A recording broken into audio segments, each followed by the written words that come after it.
पता है क्योंकि आदमपुर जो सीट है उस पे बिश्नोई जी हमेशा से लड़ते आए और जीतते आए। क्या इस बार फिक्सिंग नहीं हो सकता? कार्यकाल खत्म होने वाला होता है, एक बार फिर से चुनाव होने वाले, तब विपक्ष के जो नेता होते हैं, विधायक होते हैं, वो मैक्सिमम मैंने देखा यही कहते हुए सुनाई देते हैं कि हमारी बात नहीं सुनी जाती है।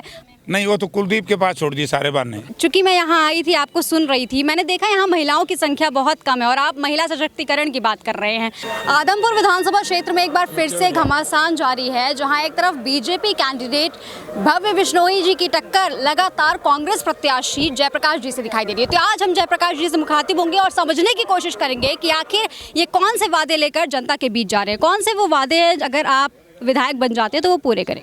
देखिए, आज आदमपुर विधानसभा क्षेत्र की जो बदहाली है उसमें 4-5 मुख्य चीज़ें हैं, जिसके अंदर सबसे पहला सबसे टिपिकल काम है कि आदमपुर मंडी, जो इस इलाके का हार्ट लैंड कहते हैं, हार्ट इलाका कहते हैं, जहाँ पर सारा व्यापार है, आज वहाँ सीवरेज की व्यवस्था बहुत नकम्मी है। आज लोगों को पीने का शुद्ध पानी नहीं मिलता, यानी कि सीवरेज का पानी भी, गटर का पानी बैक मारता है और गृहिणी समय पर खाना भी नहीं बना सकती, बदबू घरों में मारती है। 2 महीने तक लोगों ने बड़ा बुरा, जैसे कहते हैं ना, काला पानी आप चले जाओ, तो आदमपुर की जनता को इस सरकार ने काले पानी में रखने का काम। लोग तो कह रहे हैं चूंकि ये बिश्नोई जी का गढ़ रहा है और आपके लिए काफ़ी मुश्किल होने वाला है, क्योंकि बीजेपी की सरकार है हरियाणा में और साथ ही साथ आपका कार्यकाल जो है वो बहुत छोटा होने वाला है। तो इतने कम समय में आप किस तरीके से सब कुछ मैनेज करेंगे? मैं बताता हूँ। पहली बात तो ये है कि उनका गढ़ नहीं है कुलदीप बिश्नोई का। कुलदीप बिश्नोई की बेटे की अभी 2019 में जमानत जब्त हुई थी और इसी इलाके से बुरी तरीके से हारा था। गढ़ कैसे? गढ़ होते हैं राजे महाराजाओं के, डेमोक्रेसी में किसी का कोई गढ़ नहीं। जनता जनार्दन जी, आपको ये पता है क्योंकि आदमपुर जो सीट है उस पे बिश्नोई जी हमेशा से लड़ते आए और जीतते आए हैं। वो फिक्सिंग करके। अच्छा, क्या इस बार फिक्सिंग नहीं हो सकती है? सवाल इन पैदा होता, लोग मान गए। जो भी किसी भी पार्टी में आस्था कोई रखता है, किसी भी व्यक्ति में आस्था रखता है, सब ने फैसला कर लिया है कि वोट काटू को वोट नहीं देंगे, सारे के सारे वोट जेपी को देंगे। और जहाँ तक आपने सवाल किया कि आप पहले बनोगे, थोड़ा समय देखिए, ये थोड़ा समय नहीं है। जैसे ही जयप्रकाश चुनाव जीत करके जाएगा, संविधान ने हमें इख्तियार दिया है कि 1 साल में 5 करोड़ की ग्रांट वैसे मिलेगी और जो कुछ इशूज़ हैं, जैसे भीड़ बबरान डंडूर के जो लोगों के, गरीब लोग जहाँ मकान बनाए हैं, उनके पास मालिकाना हक नहीं है, वो मैं दिलवाने का काम करूँगा। वो फ्लोर ऑफ द हाउस जब मैं आवाज़ उठाऊँगा तो देनी पड़ेगी। तीसरी बात है कि एक स्कीम है बड़ी अच्छी, लाखपुर से लेकर के और बुढ़ाक बांडा नहर का निर्माण कार्य शुरू करवाना था। चौधरी भूपेंद्र सिंह हुड्डा मुख्यमंत्री थे और मैं यहाँ से चुनाव हार गया था, लेकिन उसके बावजूद भी यही आदमपुर की मंडी में रैली की थी 2010 में।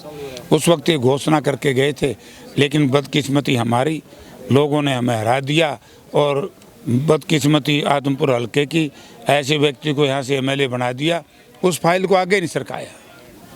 तो जयप्रकाश वो काम करेगा। ये नहीं है प्रजातंत्र में विपक्ष का एमएलए की भी उतनी ही पावर है विधान हाउस के अंदर जितनी सत्ता पक्ष की। जब कार्यकाल खत्म होने वाला होता है, एक बार फिर से चुनाव होने वाले, तब विपक्ष के जो नेता होते हैं, विधायक होते हैं, वो मैक्सिमम मैंने देखा यही कहते हुए सुनाई देते हैं कि हमारी बात नहीं सुनी जाती है, हमें कार्यकाल उतना अच्छा नहीं मिल पाया, हमें बात रखने की मौका नहीं मिल पाया। तो क्या आपके भी पास ये बहाने होंगे आगे आगामी चुनाव में 2024 में? नहीं, वो तो कुलदीप के पास छोड़ दिए सारे बहाने। मैं तो आज भी आपके माध्यम से कहता हूँ, कुलदीप बिश्नोई की अपने किए का अहंकार है। मैं भी इंडिपेंडेंट एमएलए था और वो भी इंडिपेंडेंट, मतलब छोटी पार्टी थी मियाँ बीबी की। तो आदमपुर की मंडी में बैठ जाए, 10 सवाल उससे मैं करूँगा, 10 सवाल मुझसे वो कर, और मंडी के लोग उसमें नंबर मार्किंग कर देंगे किसके कितने नंबर हैं। अगर जयप्रकाश पास होगा तो मुझे वोट दे देना, अगर वो पास होगा तो उनको दे देना पड़ा। छोटा शिक्षा और बेरोजगारी के मामले में हरियाणा बहुत पीछे है। फिर तो कुलदीप बिश्नोई से पूछो, मैं तो क्या करूं, वही बीजेपी में है। नहीं तो आप क्या करेंगे? मैं ये कह रहा हूं कि जिस सरकार में थोड़ी सी भी नैतिकता नहीं है, आज हमें महिला सशक्तिकरण की बड़ी सख्त आवश्यकता है।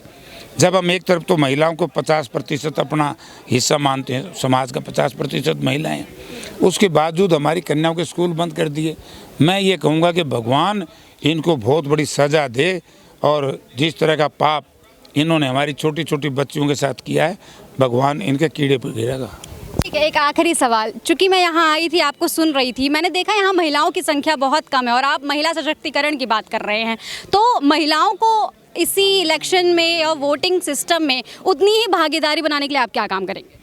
महिलाओं की भागीदारी है अपने यहाँ क्या है, वो इस वक्त काम का समय है, खेत में चुगाई चल रही है, खेत में बिजाई चल रही है सरसों की, घर में रोटी खाने का पकाने का टाइम है। अब देखो ना टाइम क्या है, बच्चों को रोटी तो खानी है, कई काम है, तो इसलिए हम जब आपका कोई ऐसा रैली होगा जिसमें शाम का समय होगा, तो क्या मुझे महिलाएं दिखाई देंगी?